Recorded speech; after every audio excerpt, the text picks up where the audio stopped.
Welcome back to Menopause University, where you learn everything you deserve to know about your health in general and menopause in particular. I'm Menopause Taylor, your gynecologist teacher. In the last video tutorial, I gave you an introduction to Polycystic Ovary Syndrome, or PCOS, which you learned is not just a disease of your ovaries. You discovered that PCOS should not be an acronym for Polycystic Ovary Syndrome. It should be an acronym for Permanent Cardiometabolic Ovary Syndrome. This is because it involves three separate organ systems rather than just your ovaries. It is a disease of your dermatologic, reproductive, and metabolic systems. So this is video number 456, and it is all about the three hormonal abnormalities that cause PCOS. So today, we'll segue from these three abnormal organ systems of PCOS to the three hormones that cause them. As I explained in last week's video, you will not find PCOS in my book at all. So this little unit on PCOS is something you need to get from these videos. In the last tutorial, you learned that each of these three organ system abnormalities can manifest in a number of ways, but you also learned that some women have PCOS but do not exhibit any obvious signs of the disease. Dermatologic system abnormalities can manifest as hirsutism, acne, and male pattern hair loss. Reproductive system abnormalities can manifest as irregular, unpredictable, infrequent, or absent periods, infertility, pregnancy complications, abnormal uterine bleeding, and increased risk for endometrial uterine cancer. Metabolic system abnormalities can manifest as diabetes type 2, abnormal cardiac lipids, cardiovascular disease, high blood pressure, increased risk of heart attack, obesity, and non-alcoholic fatty liver disease. Here's the chart we created last week to depict all of this. Don't worry, you'll see that chart again. So today I'm going to teach you about the underlying hormonal abnormalities that cause these three organ systems to malfunction. Now, you know how organized I am, so I'm going to stay in keeping with the order I laid out last week. First, we'll address the hormonal abnormalities that cause dermatologic symptoms. Second, we'll address the hormonal abnormalities that cause reproductive symptoms. And third, we'll address the hormonal abnormalities that cause metabolic symptoms.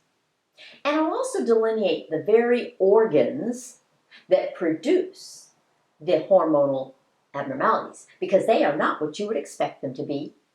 And you'll understand why PCOS is not merely a disease of your ovaries. And since I'm such a big fan of charts, as we go along, we'll create a chart to demonstrate all of this, building on the chart I just showed you. We'll superimpose our lesson from today on to our chart from last week by adding two more rows. One for the abnormal hormone and one for the organ that produces the abnormal hormone. You see those two new rows in white at the bottom of this chart. Okay, starting with the hormone that goes awry to cause the dermatologic symptoms. Those symptoms are hirsutism, acne, and male pattern hair loss. Now, you know that I always tell you to go back to basics. So what's the first thing that comes to mind when you hear that list of symptoms? You realize that they are all symptoms that sound a bit masculine, aren't they? And what's the hormone that causes these characteristics in males? Testosterone. Well, we females produce testosterone in our ovaries also. non-epithelial ovarian cancer, I showed you these anatomic models of your ovaries. Let me hold them both in the same direction here. I showed you these anatomic models of your ovaries. And you learned that normally our ovaries produce estrogen in big bucket quantities and testosterone in tiny, tiny little cup quantities. So the big pink buckets are estrogen and the little tiny blue cups are testosterone. But with PCOS, the cups and the buckets are reversed. Instead of producing big buckets of estrogen, you produce big buckets of testosterone. So here you have great big blue buckets of testosterone and little tiny pink cups of estrogen.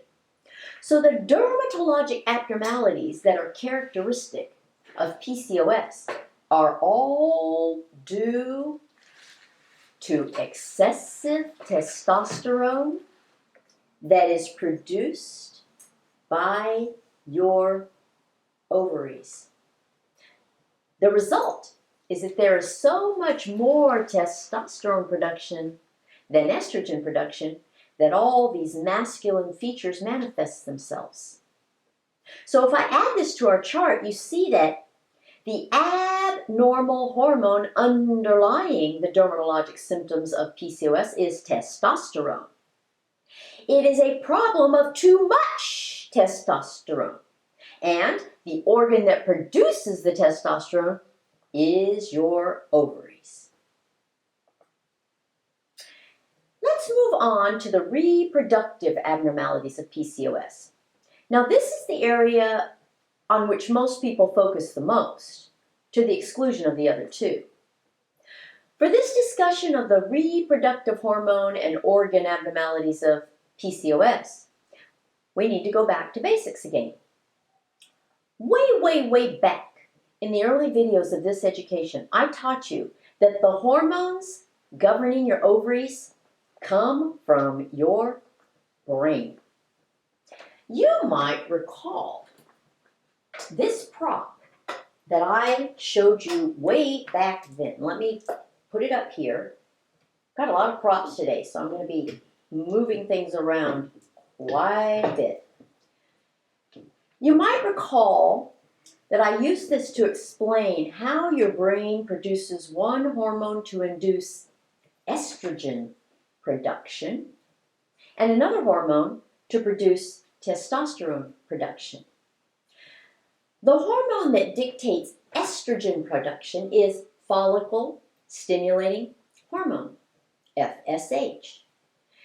Your brain releases FSH, which talks to your ovaries, commanding them to produce estrogen. The hormone that dictates progesterone production is luteinizing hormone, or LH. Your brain releases LH, which talks to your ovaries, commanding them to produce progesterone. Now, the relationship between these brain and ovarian hormones is called feedback. And feedback is a term that describes how one hormone affects another hormone. The typical relationship with feedback is that they are opposites. If one is high, the other is low. So, in the case of brain hormones and ovarian feedback, if the brain hormone is high, the ovarian hormone is low. And if the brain hormone is low, the ovarian hormone is high. So, a low FSH produces a high estrogen level, and a high FSH produces a low estrogen level. A high FSH is precisely the key underlying process that causes menopause itself. Likewise, a low LH produces a high progesterone level, and a high LH produces a low progesterone level. These two brain hormones set your entire menstrual cycle in motion. If your brain produces proper quantities of FSH and LH, all the other parts of your reproductive tract respond properly and in a timely manner. So now I'm going to remove this prop, get it out of our way, because I'll be using a bunch of others, and you'll need to be able to see them. But with this in the way, you can't. Okay, so let's move on to the next bit here. Okay. In a normal menstrual cycle, everything is coordinated in a way that causes one single egg to mature and ovulate. Here I have the exterior of an ovary from a normal menstrual cycle. As you can see here, one single egg is ovulating. And in the normal process of ovulation, it forms a normal ovulatory cyst. I don't know if you can see it, but there's a balloon around this egg to demonstrate that it's a cyst. It's a normal ovulatory cyst. And here I have the interior of an ovary from a normal menstrual cycle. One single egg grows, matures, ovulates, and after ovulation, the site where that one egg ovulated becomes a corpus luteum cyst that produces progesterone to support a pregnancy should the egg get fertilized. So this is my self-creation. You know, all these props are my self-creations, but this is my self-creation of a normal menstrual cycle. And it consists of 4 rows here. The top row here depicts the FSH and LH that come from your brain. You can see that they are both merely a blip of a surge at mid-cycle. It's a single surge at one point in time. And you see that the FSH surge is small, that's in red, and the LH surge is tall, that's in green. The second row here depicts the response of ovarian estrogen in pink and progesterone in orange. It's the response of these 2 hormones to these 2 surges from your brain. And you see that estrogen rises in the first half of your cycle, and then it slowly declines. And by the time you start your period, it's quite low. Progesterone rises in the second half of your cycle, and then it gradually declines if you don't get pregnant. This third row depicts the response of your ovaries to these changes in brain and ovarian hormones. In the first half of your cycle, your ovary allows one egg to start maturing. At mid-cycle, that egg ovulates. And in the second half of your cycle, the site where the egg ovulated becomes a corpus luteum cyst and produces progesterone to support a pregnancy should you get pregnant. And here in the last row, this depicts the reaction of your inner uterine lining to these changes in the estrogen and progesterone. We call this lining your endometrium. And in the very first quarter of your cycle, your endometrial lining is still shedding in reaction to the declining progesterone. That's a period. After a few days, it starts thickening again in response to the rising estrogen levels. Then, when your progesterone rises in the second half of your cycle, it stays thick in order to form a cushion for a baby should you get pregnant.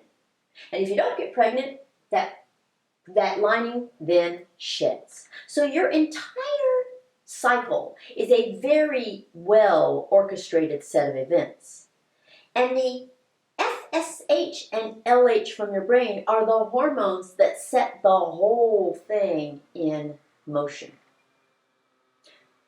So guess which hormone is abnormal in PCOS?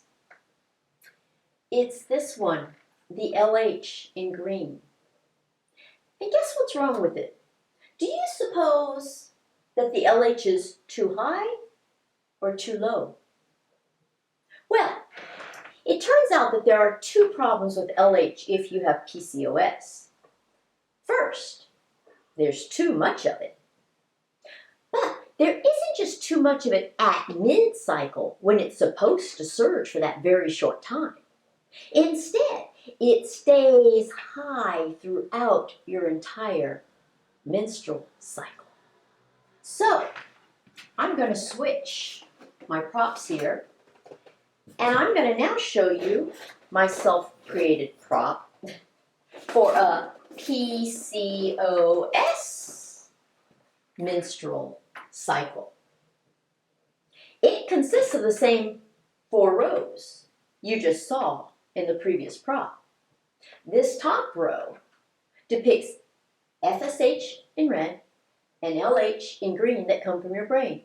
And you see that the FSH is still merely a surge at mid-cycle. But the LH is no longer merely a mid-cycle surge.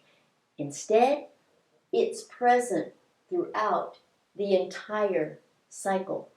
And notice that it is higher than the FSH throughout the entire cycle. This second row depicts the response of ovarian estrogen and progesterone to this FSH and LH. Now you see that estrogen still rises in the first half of your cycle and then slowly declines, just like it did in the normal menstrual cycle prop. And by the time you start your period, it's very low here. Now normally, progesterone rises in the second half of your cycle, but remember, progesterone is governed by LH. And you know that the LH and progesterone have a feedback relationship. When one is high, the other is low. So if your LH is high throughout your entire cycle, what effect will it have on your progesterone? Ah, now you're connecting the dots. Your progesterone will be low throughout the entire cycle. Well, what does that mean for your ovaries? It means that it interferes with maturation of a single egg and ovulation of that egg. Remember, even though estrogen in pink is the hormone that rises in the first half of a normal cycle, progesterone is still there under normal circumstances. Progesterone is the multicolored one. So if your progesterone is low, even in the first half of your cycle, it interferes with normal maturation and ovulation of a single egg. So instead of maturing just one egg, your ovary tries to mature a bunch of eggs, but they do not mature any of them fully. So you end up with ovaries that are full of partially matured, non-ovulated eggs that form cysts. So this is what you get here. So here I have the exterior of a single ovary from a PCOS menstrual cycle. As you can see, there are many eggs, but none of them is ovulating. Not a single egg ovulates. And here, I have the interior of a single ovary from a PCOS menstrual cycle. Now, Instead of one single egg growing, maturing, and ovulated, there are many immature eggs. None of them ovulate. None of them form a corpus luteum. So this ovary is just full of these immature eggs. Most of these immature eggs form cysts, but they are not ovulatory cysts. So this is where we get the term polycystic. Poly means many, and cystic means cysts, which are fluid-filled sacs. So polycystic ovaries are ovaries that harbor multiple fluid-filled cysts containing immature eggs. So, on the PCOS menstrual cycle, you see that instead of just one egg maturing and ovulating, there are multiple immature eggs that have failed to ovulate, and the ovaries are full of these cysts that contain the immature eggs. This last row depicts the reaction of your inner endometrial uterine lining to these changes in estrogen and progesterone. As with a normal menstrual cycle, there is still thickening of your endometrial lining by estrogen in the first half of the cycle. But after that, things get wonky. Unlike a normal menstrual cycle, the endometrium in a PCOS cycle does not thicken and shed in a predictable manner. Once it gets thick, there's a constantly low level of progesterone. And progesterone's role is to maintain the thick endometrial lining should you get pregnant. But the problem is you can't get pregnant because you don't ovulate a mature egg. And since you don't ovulate, the endometrial lining stays thick all the time. Under normal circumstances, the shedding of your endometrial lining is a result of rapidly decreasing progesterone levels. But with PCOS, the progesterone never rises and it never falls. So that thick endometrial lining just stays thick for a very, very, very long time. Eventually it might shed, but because it does so infrequently, women with PCOS have periods every 3, 4, 6 months. Some have no periods at all. Now, if I put these two props, these two menstrual cycles up here next to one another so that we can compare them, you can see how they differ. Because everything is so out of whack and ovulation is almost impossible, infertility is a very common problem for women with PCOS. Most have to resort to fertility drugs and assisted reproduction in order to get pregnant. And if they do get pregnant, the underlying causes of PCOS put them at very high risk for complications of pregnancy, like gestational diabetes and gestational hypertension. Then, when you reach perimenopause, here's what happens in a normal menstrual cycle. Normally, in perimenopause, which is here, your progesterone disappears. This is the first thing to start going. But notice that under normal circumstances, it has a long, long, long way in order to get to zero. But with PCOS, it's already too low. It still disappears. But in the process, you have an even greater imbalance between estrogen and progesterone. Too much estrogen and too little progesterone constitute too much fertilizer to make the grass grow and too little lawnmower to mow it. The fertilizer thickens your endometrial lining and makes it like this. And the result is something called abnormal uterine bleeding, or AUB. Abnormal uterine bleeding is when you have unexpected, very heavy periods.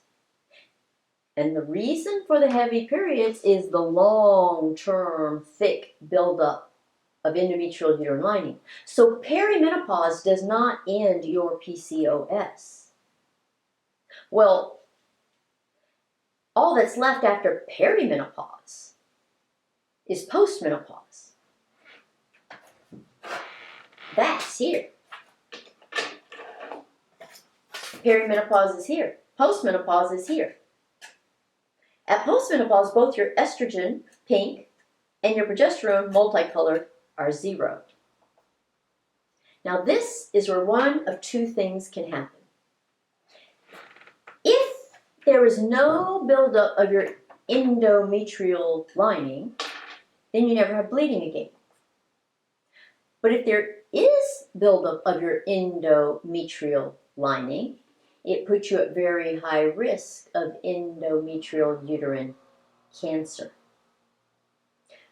So no matter where you are in your reproductive life, this high LH and low progesterone cause problems. So here, this is on our chart. So now you see that LH is the abnormal hormone that causes the reproductive manifestations of PCOS. The LH is too high, and your brain is the organ that produces the abnormally high LH. Okay, our third and final abnormality in PCOS is the metabolic category. You hear the word metabolism a lot these days, but most people don't stop to dissect it in order to really understand it. Metabolism refers to a variety of processes and reactions that your body does in order to convert food to energy, utilize that energy to build and sustain cells, and finally eliminate what your body does not need as waste. There are many different organs involved with metabolism, including your thyroid gland, your pancreas, your entire gastrointestinal tract, and your fat cells. They all play major roles in dictating how your body utilizes energy.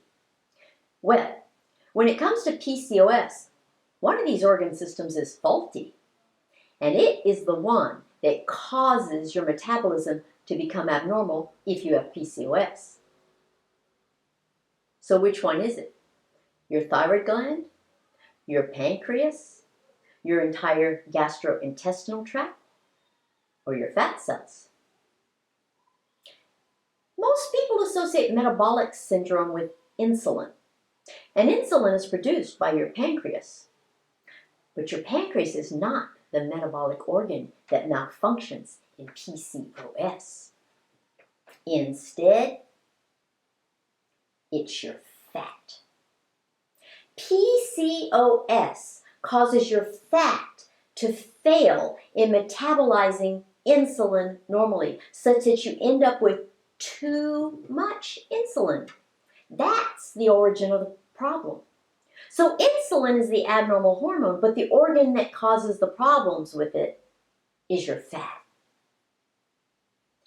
It's not a problem of insulin production, it's a problem of insulin utilization. And once your fat metabolism of insulin is all out of whack, any number of other things can happen, all of which constitute metabolic syndrome. You can develop diabetes type 2. Your cardiac lipids such as cholesterol, triglyceride, lousy LDL, and healthy HDL can all start heading in the wrong direction. And this puts you at very high risk of cardiovascular disease. Your blood pressure can start rising. And all of this significantly increases your risk of a heart attack. I tend to think of PCOS as diabetes of your ovaries. The result is exactly the same as it is for diabetes type 2. It's just that your ovaries play a part in bringing about all these metabolic abnormalities. Obviously, if your fat metabolism of insulin is off, you're likely to be obese, which just aggravates the situation. And with time, all of this can lead to non-alcoholic fatty liver disease. Most women with PCOS start developing the metabolic abnormalities right after puberty. And all of these issues tend to be lifelong after puberty. So if we add this to our chart, we get this. So now you see that insulin is the abnormal hormone that causes the metabolic manifestations of PCOS. Insulin is too high, and your fat is the organ that cannot utilize the excess insulin.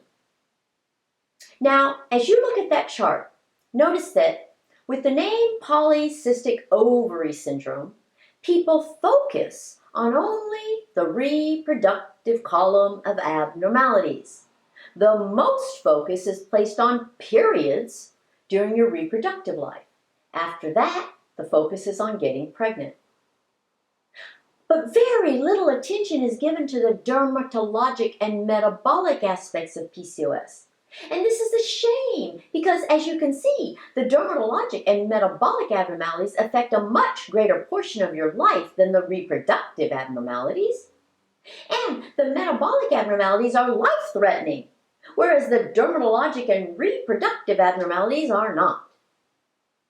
So what you've learned here today is that PCOS consists of excessive testosterone production from your ovaries, excessive LH production from your brain, and excessive insulin from your fat.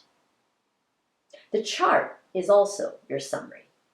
And you can access it via the link in the description box just below the screen, or you can go to menopausetailor.me. Did you have any idea that these three organs could be the very cause of PCOS? Or did you think that it was nothing more than a few ovarian cysts? Do you see how great it is to really understand something? This is what education is all about. And I think education is my very favorite thing on earth. So this is where we'll stop today. Be sure to subscribe to my channel and my newsletter before you leave class today. And your homework is to schedule a consultation with me at menopausetailor.me. If you have spare time, you can follow me on social media. And next week, I'll tell you how to diagnose PCOS. Bye!